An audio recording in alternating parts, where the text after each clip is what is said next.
Hey guys, Gary here. Today we're going to be talking about the Sigma 70-200 Sport lens. It is a f2.8 lens. So today we're actually going to be talking about the 3 function buttons, right?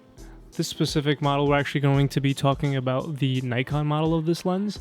I know a lot of people have questions about this lens. I actually searched up all throughout the internet to find an answer on how to program these buttons and what these buttons actually do. A lot of people come searching on YouTube, and they leave very confused because they're unsure of functions of these 3 buttons. So I'm actually going to clear that up right now. So if you're like me, you bought this 70-200 and you want to use all the functionalities of this lens, and you don't know how to. Funny how Sigma, the great lens manufacturer that it is, actually does not come with instruction manuals.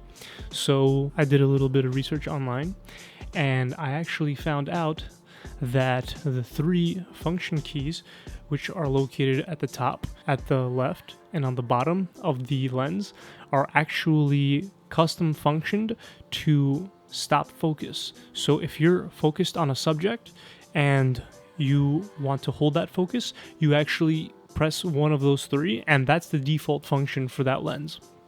Now, if you actually go out and buy a Sigma USB dock for the Sigma Art series and the Sport series lenses, you're actually able to map that function. So unlike other camera brands, Nikon actually does not let you customize the camera lens functions, the 3 buttons inside the camera, but if you actually buy that dock, it'll let you customize all those 3 functions. Alright, that's it for this video, guys. I really hope you enjoyed it, and I hope this video helps you. All the best. Bye.